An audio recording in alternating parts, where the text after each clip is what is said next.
Been waiting so long for this. Let's talk Windies cricket. Ian, may I call you Bish, please? I would prefer if you do. Oh, you're such a gentleman. Look, a real treat, a real pleasure to have you on the show, and especially, of course, as the whole of the cricket world, we're still basking in the glow of two amazing test matches, Sunday New Zealand time.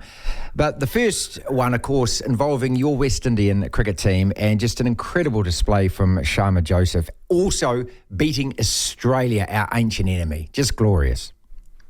I thought you would enjoy that. Look, it was a phenomenal day, and for myself to have witnessed the emotions of the players and the fans who were there and who have met since, and of course the messages from back home, it moved grown adults like I've never witnessed before, and I've seen sometimes and been part of sometimes. So I just feel that that was remarkable, and given Shamar Joseph's story, as everyone knows now, and bowling almost on one leg, put the team on his shoulders, is something that history will reflect on very kindly. 27 long years. That stat is incredible, isn't it, since you'd won in Australia? Yeah, and more high-profile teams have gone there. I remember I played in that test match when we won in 1997, of course, and I've seen and witnessed some of the teams that have gone there since, including some big names like Brian Lara and Carl Hooper, Ramner Sawan, Chris Gayle, Kemar Roach, etc. So I think for that team, with 7 debutants on tour, having been defeated in just over 2 days in Adelaide in the test match before, on everyone talking about momentum, which I think is the most foolish word we ever use in cricket, to go to the Gabba as a number 8 ranked team in the world and defeat the number 1 ranked team in the World Test champions on that ground. I don't know if people fully understand how remarkable that heist was in the history of the game, not just West Indies cricket, because I don't think there's been a greater achievement in terms of winning against all odds in West Indies cricket, but probably in the world game test matches as well. I've got so many questions to ask you around, the future of West Indian cricket and what this particular win can actually do for that. But just, tracking back to that 1997 side, look, we've all watched Fire in Babylon. We love that 70s, 80s. The swag that was your team, just the menace in that pace bowling, just the self-confidence, and just a bunch of cool dudes. Can I say that, Bish? Just a bunch of cool dudes, man. You can. I'm not sure that I'll buy it, but you can, and I give you permission to use it. Thank you. So what does it mean to the rest of your teammates and just players of that era and of that ilk who have stamped West Indies as such a force in cricket way back then? What does it mean to you guys? I can speak for myself and a couple of others. Brian Lara was at that ground, and Carl Hooper, and Brian and Carl and I have been in teams where we've had some times, we've had some victories, we've had some moments, right? So I won't pretend that I've never seen emotion from those guys. Carl in particular was always a cool dude. We would call him cool, so I can imagine how the rest of the world saw him. And I have never seen Carl Hooper across the 2 test matches that we worked together, and particularly that last one, moved with such emotion during the course of the game, not just the end that people saw there, but over the course and the ebb and flow of a game, hoping that West Indies would pull off that victory. He lived and died every moment. So I think for guys like us, and I would hope many of my colleagues and predecessors would see the spirit and the character of this team. And they may have lost hope. We may have sort of given not qualifying for the World Cup last year. The hope may have dwindled a bit, but I think this should resurrect the belief that West Indies cricket can once again be relevant if we put certain things in place. What are those things? What has to be put in place? Okay, I mean, your program is not long enough, right? Okay, Our CEO, Johnny Grave, did a wonderful interview with Nasser Hussain and Mike Lafferton. I think it was last week or a couple of weeks ago, where he outlined the disparities of the world game. And New Zealand themselves know how the balance of power is allied in the world game, financing and all of that. We need to have a more equitable distribution of international cricket funding to help the smaller nations who don't have the big television entities that can finance as England, India, and Australia do. It is a burden because our markets are very small. So if we can have a different financial model that will help, that probably won't happen, right? I sense in West Indies cricket that there is a growing move within the administration to better align the resources and the limited resources that they have to put it to better use. The team that went to Australia was there early, they were well prepared and all of that. So I'm seeing a move to try to acquire different revenue streams and partnerships that will help West Indies cricket to go forward by improving the infrastructure. Ian Bishop is with us on the platform, people. Right arm fast, test cap number 194, played for over a decade, 161 test wickets, 118 ODI wickets. He commentates now and was there, of course, at the Gabba. Let's go to Shamar Joseph then, and that remarkable story. Just the courage, the tenacity. But what I loved more than anything, Bish, and I hope you agree, was that, you know, Test cricket is the ultimate form of the game. It's one of the greatest sports in the world, and it didn't matter about the, you know, how many runs he was conceding. It was simply about the sheer pace, the angles he was bowling, what he could do to intimidate the batsman, and then getting the wickets. Do you love that as well? Like, you don't have to worry about run rate and whether he's conceding or whatever. It's just, Thank you. No, I'm sorry, I'm laughing because every time I think I've grown to know Shamar before all of this started, right? People are seeing the glory now, but they did not know Shamar's story. I knew Shamar before all of this glory, so I speak from a position of experience. Let me just touch on one thing before I go to Shamar. Test match cricket in New Zealand, for example, is not a viable revenue stream like in the Caribbean. Like it is a loss-making thing unless it's India or England touring, right? So that's another thing that needs to be fixed. Reason why it needs to be fixed. So you guys know. Shamar comes from the wilderness of Barakara, a very small community across the river. And that's why I call him Joseph the Deliverer. He had to leave where he was there, as Joseph did in Bible, to seek economic prosperity. He bet on himself by becoming a security guard first, then leaving that for want of a better life, moving to Georgetown with the help of several people in his community. But largely he bet on himself. And in 12 months, a young guy whose initial dream was to play for Ghana. 12 months ago, you know, his dream was to play first-class cricket for Ghana. And then once he did that, a few months later, his dream was to play in the Caribbean Premier League. That was his life ambition.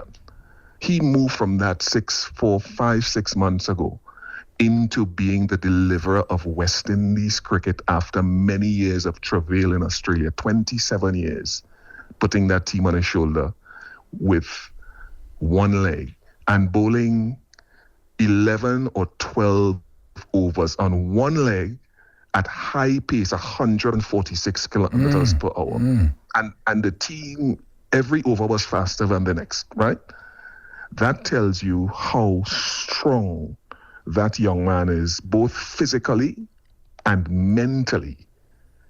And the team gave him that freedom. But don't be fooled. Shamar understands the value of not going for runs. And that's the thing that served him well in Australia. He bowls a great length, not just a profligate length.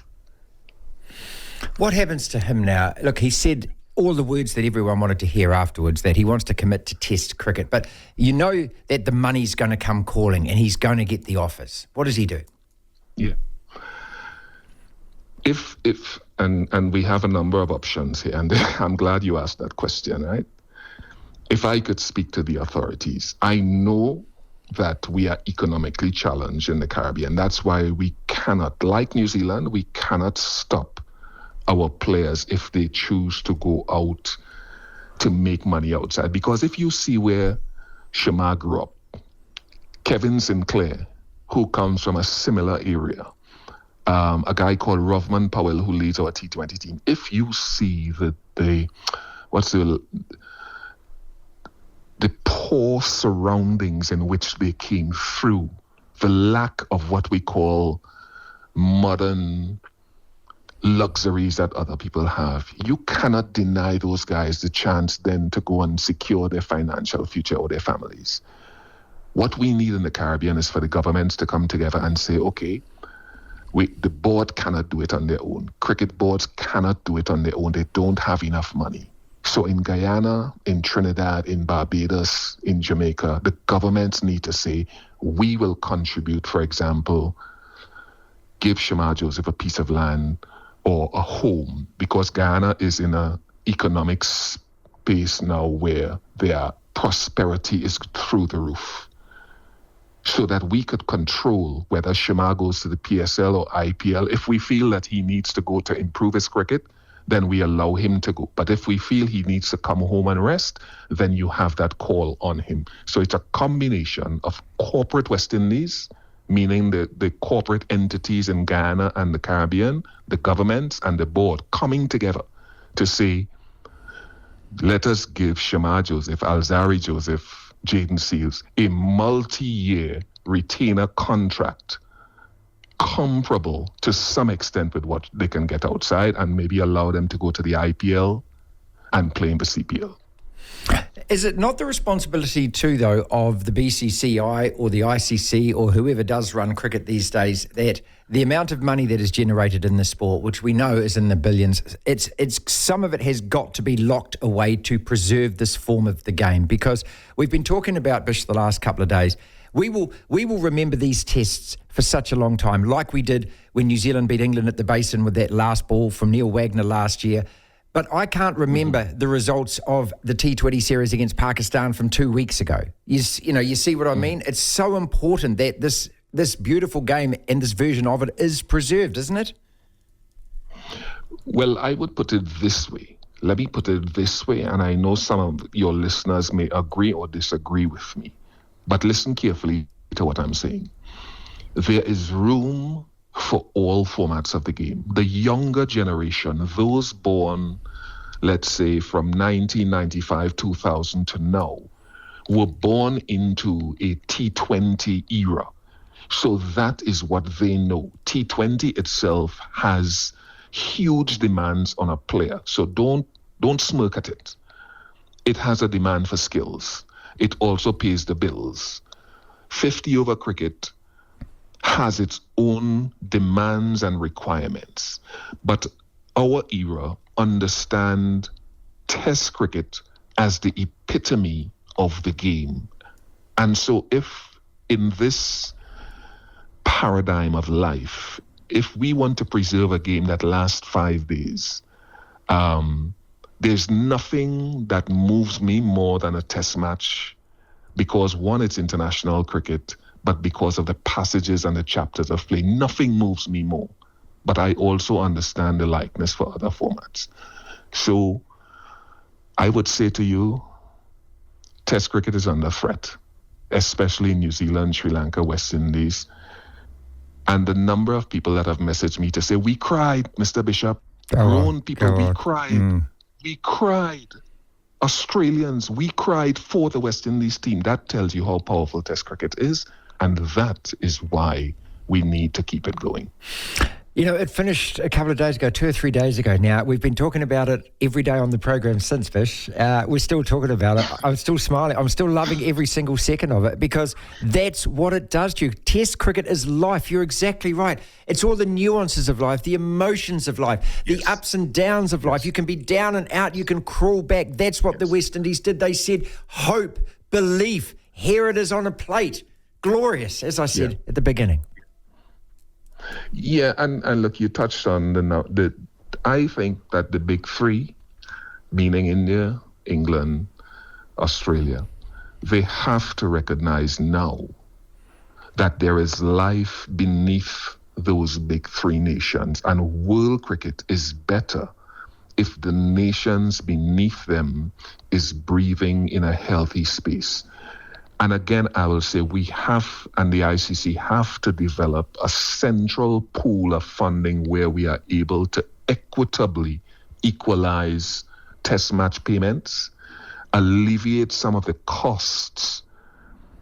West Indies sent 3 teams to Australia. Let me just say this. They sent 3 teams to Australia between last December, where the women's team went, and the white ball and test teams. And it cost nearly $3 million, I think, just to send them there. And they are not gaining a cent from those tours. We earn about 50 to 70 million in revenue a year. And that is 3 million gone there already, and we have to support everything else. So we need funding. New Zealand needs funding. Sri Lanka, Pakistan needs funding. It won't survive in 10 years, I don't think, if the model doesn't change. Well, thank you so much for your time. You're so generous with it. And look, we could talk for another 20 minutes easily. But, you know, it's uplifting, isn't it? That's the greatest thing about sport. You know, it can take you to places and make you forget about the things going on in your life. And that is what that young man did too. I'm hoping more than just our generation, Bish. I'm hoping that even if you weren't a cricket fan, you could understand what that means. That happened.